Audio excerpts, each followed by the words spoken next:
Chapter 16. Totally Nuts. Commences with a quote by Mahatma Gandhi. Earth provides enough to satisfy every man's need, but not every man's greed. Colombian drug lord Pablo Escobar was the kingpin of a cartel that controlled up to 80% of the world's cocaine sales. He was killed in a rooftop shootout with drug enforcement officers in 1993. Escobar is credited with the famous quip where he described the role of a drug lord as simple. You bribe someone here, you bribe someone there, and you pay a friendly banker to help you bring the money back. His brother, Roberto, was one of the cartel's accountants and author of the book, Escobar, The Untold Story of the World's Most Powerful Criminal. In it, he reveals, Pablo was earning so much that each year we'd write off 10% of the money because rats would eat it in storage or it would be damaged by water or lost. Some sources claim that Escobar's annual tithe for the rats was more than $1 billion. If we learn nothing else from Escobar's experience, we should at least make sure that our cash reserves are in waterproof, loss-proof, rat-proof storage containers. Do not lay up for yourselves treasures on earth where moth and rust and rats destroy. Speaking of rodents, there is one rat, or is he a squirrel, who has taught me some valuable lessons about storing assets. The Ice Age movies are long-standing favourites in our home. Every kid seems to have their own hero in the films, and in an effort to be a kid at heart, I've chosen Scrat. He's a lovable, hopeless, irrational, squirrel rat character with an insatiable appetite for acorns. Scrat will cross deserts, traverse glaciers, fall off cliffs, and even shoot off into outer space in an effort to acquire just one more acorn. Apart from being one of Ice Age's most beloved characters, Scrat also stars in a few of his own mini-movies. I don't know whether the one titled Gone Nutty, Scrat's Missing Adventure, was ever meant to feature in the movie itself, but I am so grateful that the guys decided to include it in the extras on the DVD. It's a pearler. I'm not aware if there was meant to be any hidden message in the Gone Nutty sequence, but anyone who has been infected with affluenza can see one, as clear as crystal. If you haven't seen Gone Nutty, then it's a bit hard to describe it on paper, but I'll give it a shot. The story begins with Scrat bounding towards a tall, dead tree stump. He has the reward for a hard day's work in his hand, an acorn. He clambers up the tree with it, and as he crawls over the lip, you can see a veritable sea of acorns neatly packed into the hollow tree. Scrat runs across the surface of the acorn ocean to the very centre, where one spot is left for the final acorn, the piece de resistance of his efforts. Scrat carefully wedges the acorn into its assigned place and, very satisfied, walks away. Boink! The acorn pops up out of its spot. Scrat walks back, and with a little more effort he repositions it and walks away again. Boink! Again he returns to the acorn, and with even more determination and a mild dose of anger, he slams the acorn into place and jumps up and down on it to ensure that this time it won't pop out. It's almost in. One final slam and crack! Gulp! The whole sea of nuts starts to revolve like a massive acorn whirlpool, and Scrat is sucked helplessly into its vortex. The load of nuts pours down through the hollow tree and bursts out through a hole near the base. Scrat finds himself pummeled from all sides as he tumbles down the icy slopes in what is now an acorn avalanche. But he still somehow has the keenness of mind as he tumbles to try to collect as many nuts as he can. The main avalanche catches up with him and the whole seething mass pours out over a cliff into an abyss. On opening his eyes, Scrat sees that he is in free fall, right beside an acorn. What joy!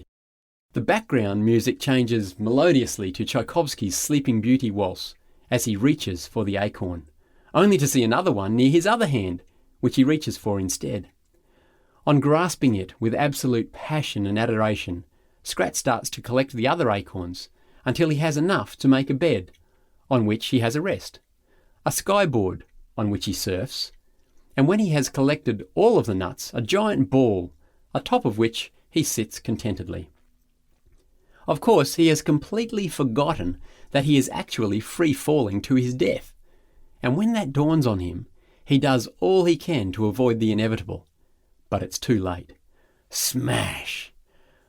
Scrat crashes into the ice, leaving one of those perfectly body-shaped cartoon silhouette holes in the surface as all the acorns spread out around him. Except one.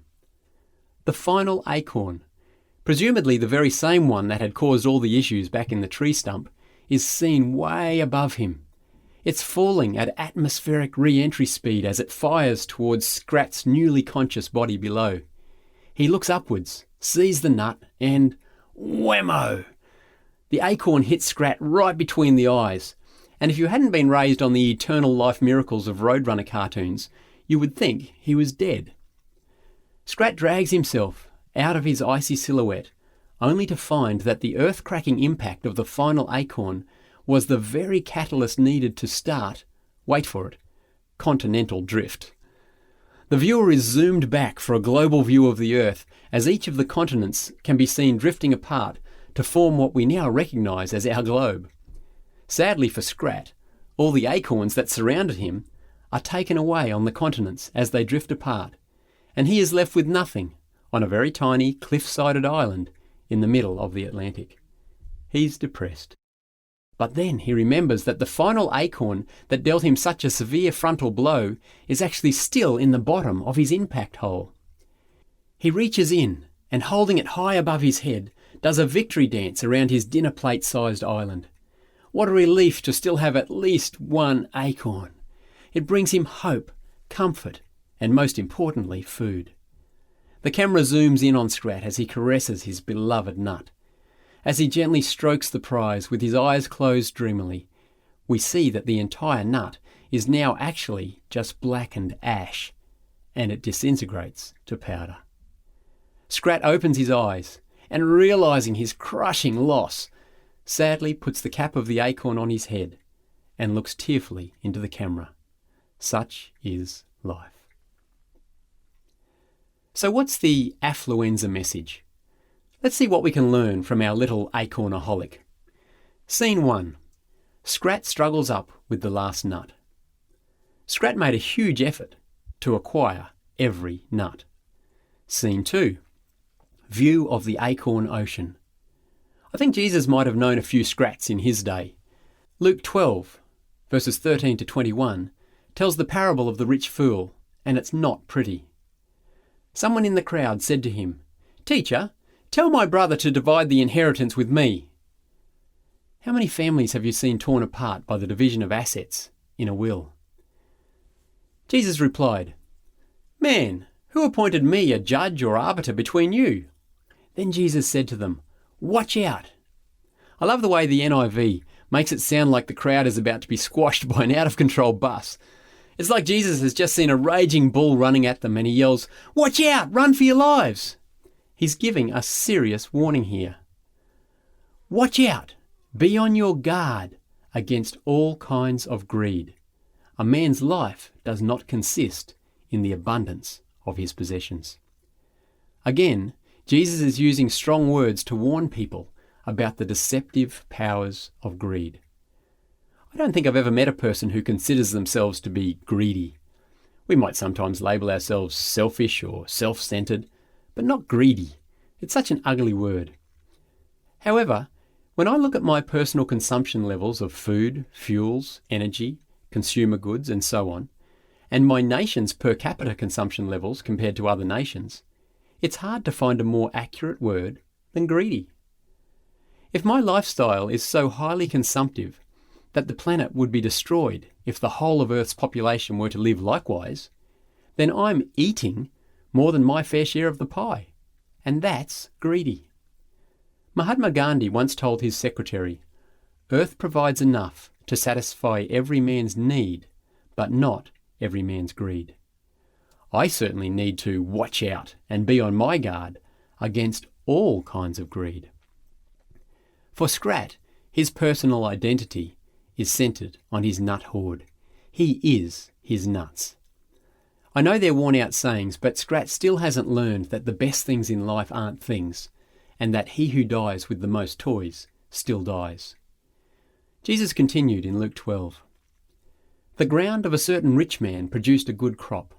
He thought to himself, "What shall I do? I have no place to store my crops." Then he said, "This is what I'll do. I will tear down my barns and build bigger ones, and there I will store all my grain and my goods. And I'll say to myself, 'You have plenty of good things laid up for many years. Take life easy. Eat, drink, and be merry.' But God said to him, 'You fool, this very night your life will be demanded from you. Then who will get what you have prepared for yourself?' This is how it will be for anyone who stores up things for himself, but is not rich towards God." What does this word rich mean? How much would you need to give God for it to be called rich towards God? Should it be a percentage of your income? 10%? Is paying a tithe being rich towards God? Or should it be 20%? Or 90%? Can richness towards God even be measured? Scene 3. Scrat struggling to add the last nut. Today's affluent societies seem to have been led up to a high place and shown all the riches and comforts of the world, and we've responded like little children. "I want it, I want it, I want it." Scrat had stored up more than enough nuts to last a lifetime, let alone the one winter's supply that he needed. But he was addicted to acquisitions. Just one more. Scrat's actions remind me of the answer given by a member of the wealthy Rockefeller family when asked, "How much is enough?" They answered, "Just a little bit more." Beware, as we're told in Proverbs 25 verse 16, "If you find honey, eat just enough. Too much of it, and you will vomit." Christ's statement in Matthew 6:19 and 21 was not just a suggestion, it was a command. "Do not lay up for yourselves treasures on earth, for where your treasure is, there your heart will be also." He didn't start with, "Oh, I think it would be best if you don't," or "Things might go better if you try not to." He said, "Do not lay up for yourselves treasures on earth." And why not? Because where your treasure is, your heart is. If your treasure's on earth, then so is your heart. Not good. Yet this is so countercultural. More than any other time in Earth's history, we are bombarded with messages telling us to lay up as much treasure for ourselves, money, assets, experiences, fame, stuff, as we can. Right now, right here, on earth. Jesus simply says, don't do it.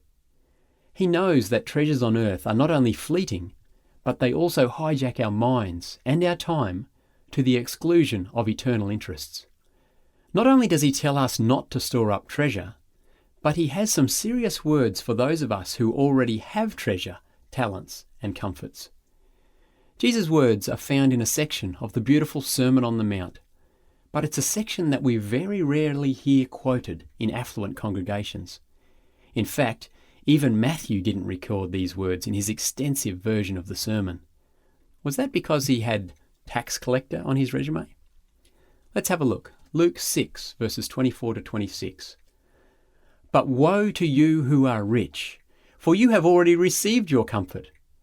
Woe to you who are well fed now, for you will go hungry. Woe to you who laugh now, for you will mourn and weep. Woe to you when everyone speaks well of you, for that is how their ancestors treated the false prophets." Aren't riches, food, entertainment, and status four of the most commonly strived for and often acquired benefits of our affluent society? Scene 4. Scrat in the Acorn landslide. Scrat is in an asset avalanche. The very moment that he thought he finally had it all, that he had it made, that his barn was full, the satisfaction disappeared, and Scrat's world fell apart. It's a bit like a man who spends his life climbing the corporate ladder, and when he finally claws his way to the top and takes in the view, he realises that his ladder's leaning against the wrong wall. Scrat couldn't see that his carefully constructed success ladder was leaning against a wall that was about to collapse. The result? A wasted life. Maybe even a wasted eternity. Scene 5. Scrat in free fall. He's still desperately clutching for nuts. Job 20 verse 20 says, "Surely he will have no respite from his craving. He cannot save himself by his treasure." Don't miss what's happening here. Scrat can't see that he's about to die because he is so focused on his nut treasure. How focused am I on my new or desired car, house, investment, business, career, or toy? Is it taking my attention away from the things that really matter? Scene 6. Scrat living the good life. In the middle of imminent destruction, as he is hurtling towards the earth, Scrat is relaxing, sky surfing, and rebuilding his nutty world. He reminds me of God's warning to Christians, to me, in Revelation 3:17. "You say, 'I am rich, I have acquired wealth and do not need a thing.' But you do not realise that you are wretched, pitiful, poor, blind, and naked." Scene 7. Scrat on the bottom of his free-falling world of nuts.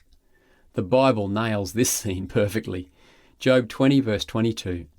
"In the midst of his plenty, distress will overtake him. The full force of misery will come upon him."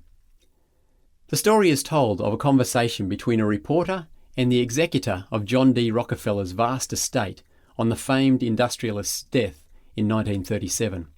The reporter asked, "How much money did Rockefeller leave behind when he died?" To which the executor simply replied, "All of it." I don't know where Rockefeller stood with God, but it begs the question, what good is it for someone to gain the whole world, yet forfeit their soul? No matter how rich you are, you can't afford to be spiritually bankrupt. Scene 8. The burning acorn hurtling down at Scrat. This reminds me of the prophet Daniel's rock, carved without hands, that will soon destroy everything that anyone has ever acquired. Scene 9. Ice Age continental drift. All that Scrat holds dear is being taken away by a force he can't control. And Scene 10. Acorn ashes. My favourite part.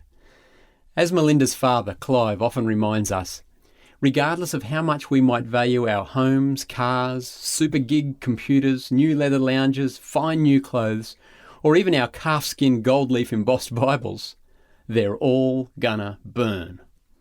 When Jesus comes again, it will all be worth zip diddly squat. Truly realising that it is all going to burn is actually one of the most liberating discoveries for a Christian who has been bitten by materialism. It allows us to fix our minds on another time, a better day in a future world.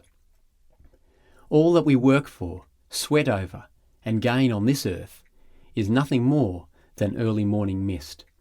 When the sun comes out, it's all going to burn up.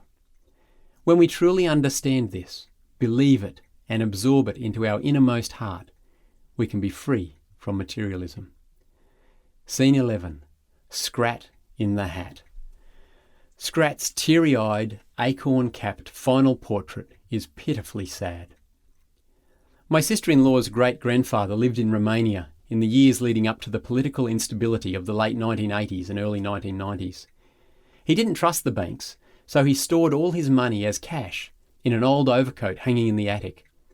In 1989, communism fell in Romania and the currency rocketed into hyperinflation. Before he could reassess his savings method, his entire life savings devalued to the point where they were only enough to buy a hat. And so shall it be at the coming of the Son of Man.